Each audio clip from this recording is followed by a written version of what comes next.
우리가 당장 실천할 수 있는 것, 누구나 매일 할 수밖에 없는 명료한 실천은 바로 수면입니다.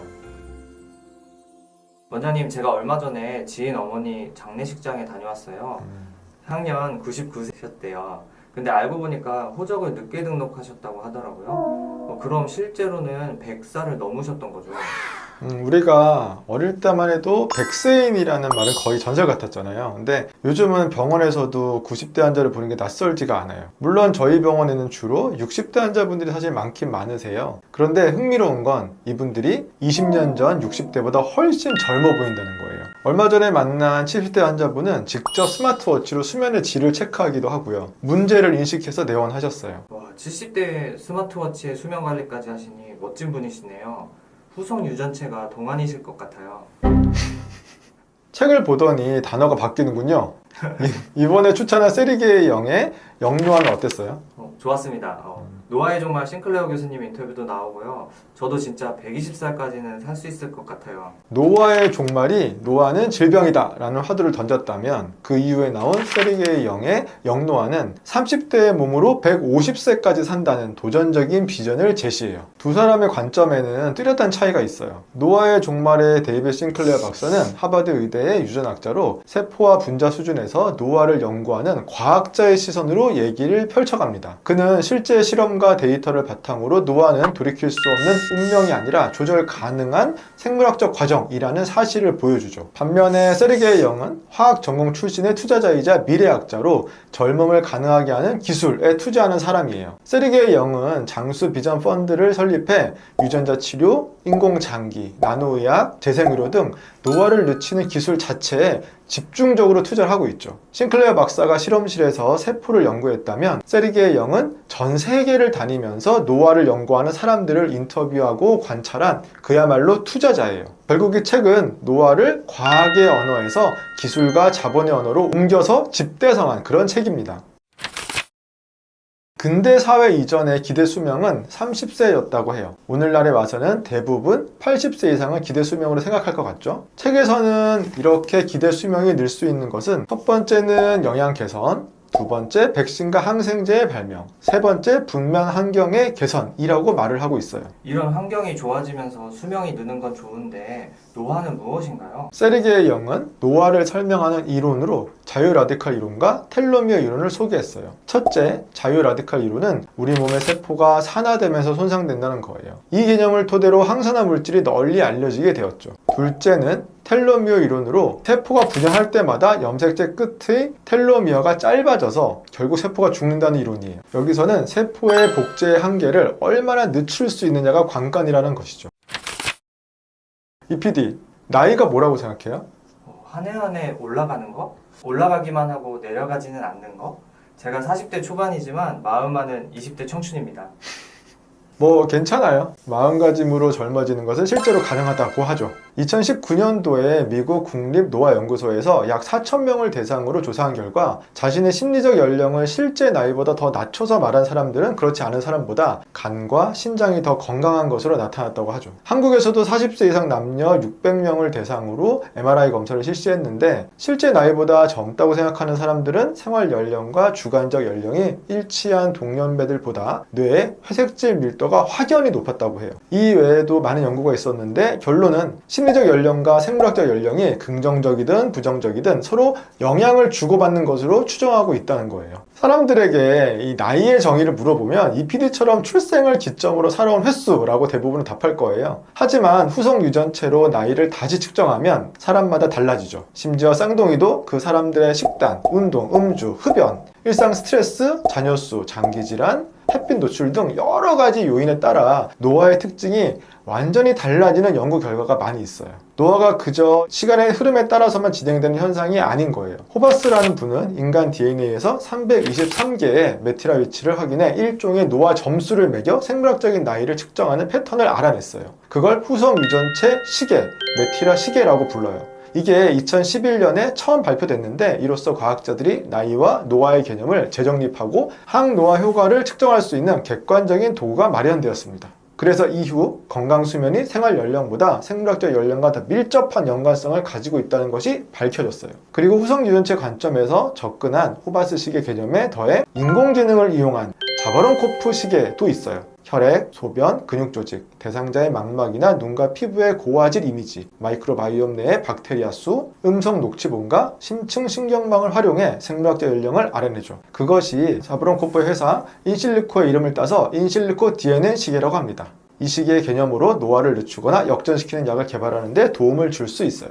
정말 출생일을 기점으로 생각하는 나이는 행정적으로나 필요하겠어요. 영노화 장수혁명 시대에는 그렇게 될 거예요. 사람들은 누구나 노화를 싫어하고 장수를 원할 줄 알았는데 그렇지 않다고 해서 놀랐었어요. 미국인을 대상으로 급격한 수면 연장에 대해 조사한 바에 따르면 120세까지 살 수 있는 기회가 주어진다고 해도 원치 않는다 라고 대답한 비율이 56%에 달한 것으로 나타났어요. 하지만 그건 오해 때문이라고 하죠. 책에서는 3가지 오해를 다뤘는데 그중 2가지만 소개하면, 첫 번째는 오래 살면 뭐해? 몸만 고생이지 라는 생각이에요. 단순히 오래 사는 게 아닙니다. 젊은 채로 오래 산다는 게 중요해요. 두 번째는 애초에 그렇게 오래 사는 게 가능하냔 말입니다. 세르게이는 급격한 기술 발전의 속도가 노화의 속도를 추월한다면서 이를 가능하게 할 4가지 혁신 기술을 소개해요. 바로 유전공학, 재생의학, 헬스케어 장비, 건강 데이터, 인공지능입니다. 원장님, 이 4가지 기술 중에서 어떤 게 가장 발전했고 지금 당장 장수에 도움이 된다고 생각하세요? 당장 접할 수 있는 건 역시 헬스케어 장비죠. 처음에 말했던 70대 할아버지의 스마트워치처럼요. 1, 2년 사이에 스마트워치의 정확도는 높아졌고 수면 상태 모니터링을 보고 내원한 사람들이 정말 많아졌어요. 병원의 수면 도안 검사 장비와는 비교할 수는 없지만 내 수면 건강을 챙겨야겠다고 문제를 인식하게 하는 데는 정말 도움이 되죠. 유전공학은요? 물론 빠질 수 없죠. 유전자와 후성 유전체를 둘 다 조절하는 방법이 개발되고 있으니까요. 크리스퍼-캐스라고 유전자 편집을 통해 질병을 일으키는 유전자는 제거하고 장수를 일으키는 유전자는 발현시키거나 증폭시키는 연구가 진행 중이에요. 또 칼티 세포 치료는 암세포를 직접 찾아 공격하도록 면역세포를 개조하는데 이건 이미 임상에서 많이 사용되고 있어요. 장수에는 3가지 측면이 있습니다. 첫 번째는 조기 사망을 예방하는 것, 두 번째 기대 수명을 연장하는 것, 세 번째 노화의 역전, 즉 신체 나이를 되돌리는 것이죠. 그래서 세르게이는 2가지 미래에 대해 얘기를 해요. 가까운 미래는 150세, 먼 미래는 200세까지도 장수할 수 있을 것이라고요. 5장부터 9장은 장수에 가까운 미래를 설명하면서 지금까지 발전한 기술 5가지를 설명하는데요. 각각의 설명 중 원장님이 가장 중요한 포인트를 정리해 주세요. 건강진단이 첫 번째인데, 과거에는 병이 생기면 치료를 했지만 지금은 병이 생기기 전에 예측하는 시대를 열어주고 있어요. 건강진단의 혁명은 장수의 출발점이 됩니다. 두 번째는 정밀의학인데요. AI의 발전으로 환자의 유전 정보를 분석해 나에게 맞는 약을 찾아주는 시대가 오고 있죠. 세 번째 유전공학인데요. 후성 유전학 연구로 인해서 생활 습관이 유전자 발현에 영향을 준다는 사실도 밝혀졌고, 유전자를 편집하는 기술인 크리스퍼-캐스9로 암, 희귀 유전 질환, 노화 관련 유전자까지 직접 교정하는 연구가 진행 중이에요. 네 번째는 재생의학인데요. 손상된 조직을 치료하는 수준에서 새로 만드는 단계로 진화하고 있어요. 줄기세포로 시력 회복이라든지 척수 손상 치료가 일부 성공하기도 했고, 3D 바이오 프린팅을 사용한 인공장기 연구가 활발히 진행 중이에요. 다섯 번째는 장수알약인데요. 세포 노화를 되돌리는 분자를 복용하는 겁니다. 여기에서는 특히 메formin, 라파마이신, NMN 등 이미 인간 수명 연장 가능성을 보여주는 후보 물질을 소개하고 있어요. NMN에 대해서는 지난 명상에도 별도로 다뤘죠. 궁금하신 분들은 위에 링크를 클릭해 주세요. 그런데 이런 영노화 방법, 장수혁명은 초부유층 같은 사람만 이용할 수 있는 거 아닐까요? 그런 고민들에 대해 책의 10장에서 작가는 장수혁명이 초부유층만 사용 가능할 것이라는 걱정과 달리 공평하게 일어나니라고 믿는다 라고 얘기를 했어요. 한때 향신료, 직물, 거울은 사치품으로 여겨졌고, 항공여행, 휴대전화, 텔레비전이 지금은 많이 싸진 것처럼 장수 치료제의 가격도 떨어질 거라고 전망했죠. 11장에서는 나아가 그 장수혁명 기술들이 도덕과 인간사의 영역으로 넘어가는 순간을 다룹니다. 이렇게 작가는 단순히 장수에 대한 과학, 기술적 내용뿐만 아니라 장수로 인해 예상되는 정치, 사회적인 문제도 시사점을 주었어요. 그런데 책에 아바타, 인간과 기계의 결합, 심지어 전내 에뮬레이션이라니요. 이게 진짜 가능한 걸까요? 세르게이 영은 가능성의 문턱에 있다고 말하죠. 라이트 형제의 비유도 있고 컴퓨터 없이 발전한 지난 80년간의 의학 수준의 예를 들며 가능한 것이라고 말했어요. 그리고 책 마지막에서 세르게이 영은 영생의 도덕성을 이야기하죠. 죽음을 없애는 게 비도덕적인 게 아니라 아무것도 하지 않는 게 비도덕적이다. 이 말이 참 묘하게 전 남아요. 네, 맞아요.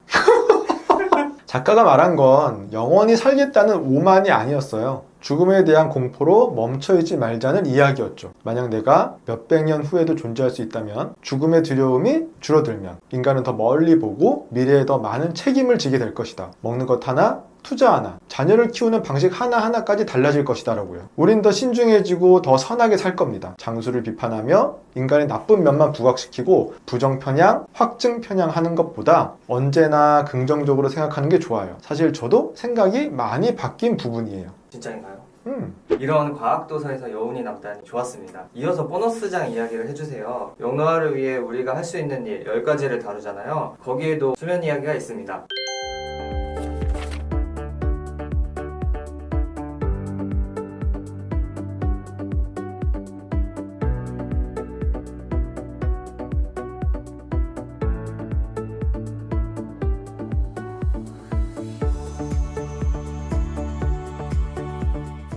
이십 대 때는 몰랐는데 지금은 잠을 안 자면 인지 기능이 떨어지는 거 진짜 경험하고 있습니다.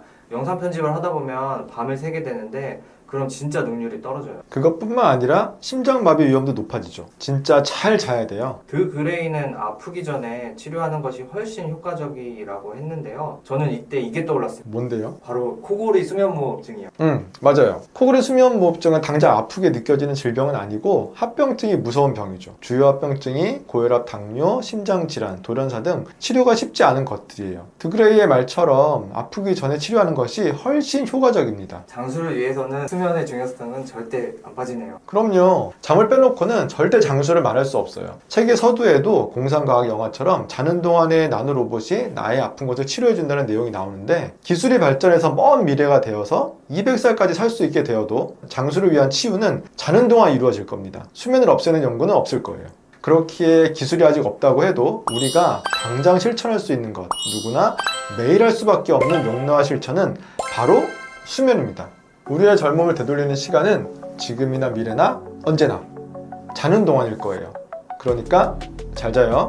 와, 마무리까지 한 번에 너무 좋습니다. 같이 할까요? 하나, 둘, 셋. 잘 자요.